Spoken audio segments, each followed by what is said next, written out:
اللہ عمل دیکھتا ہے اور جو عمل کرتے ہیں اللہ ان بندوں کا ساتھ بھی دیتے ہیں۔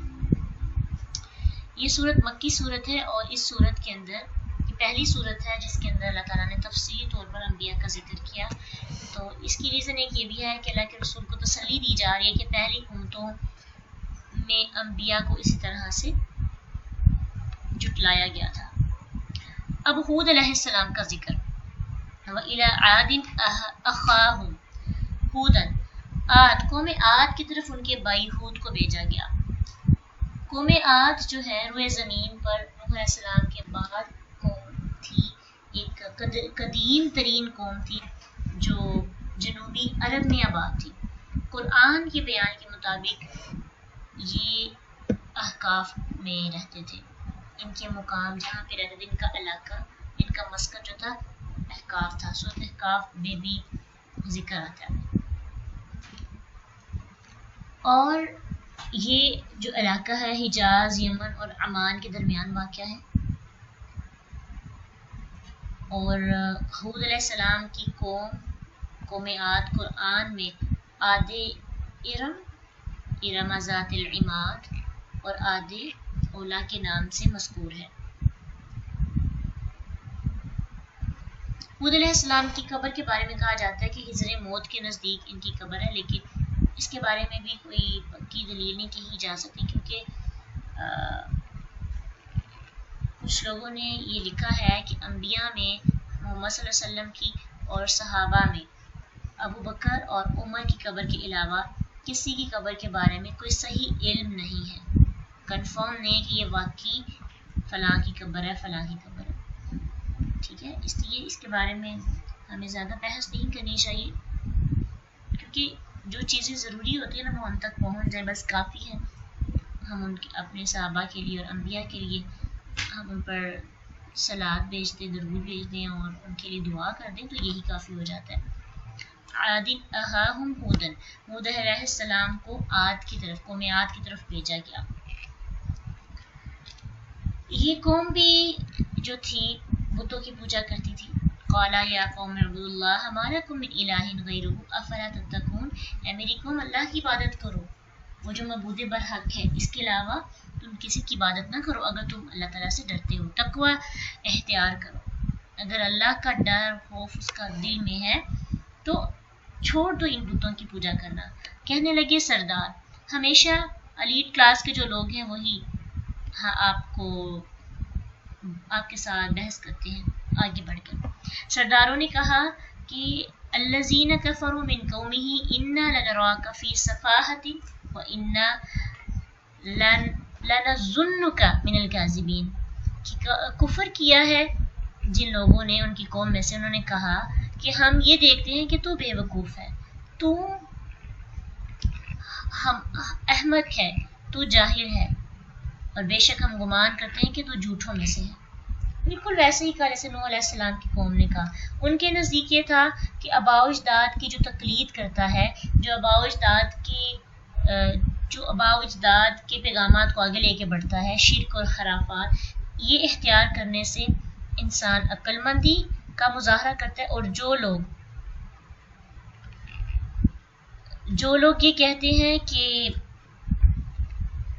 اللہ تعالیٰ کی عبادت کریں اور ان سے ہٹ کر کوئی کام کرتے ہیں، تو پھر ان لوگوں کے بارے میں انہوں نے کہنا شروع کر دیا یہ بے وقوف ہے۔ جیسے آج ہمارے معاشرے کے اندر ہوتا ہے نا، جو آباء و اجداد غلط کام کرتے آ رہے ہیں، اگر ہم وہ کرتے رہیں تو پھر ہم بڑے اپنے رسومات کی، اپنے ورثے کی، تاریخ کی حفاظت کر رہے ہیں۔ اور جیسے ہی ہم قرآن حدیث کے مطابق کام کرتے ہیں تو پھر کیا ہوتا ہے، ہم بے وقوف ہو جاتے ہیں، ہم پاگل ہو جاتے ہیں، ہم احمق ہو جاتے ہیں، اور پھر ہم جھوٹوں میں سے ہو جاتے ہیں۔ اس طرح سے لوگ القابات دیتے ہیں۔ اس لیے پریشان ہونے کی ضرورت نہیں، اللہ سبحانہ تعالیٰ کے سارے انبیاء کے ساتھ ایسا ہی سلوک ہوا۔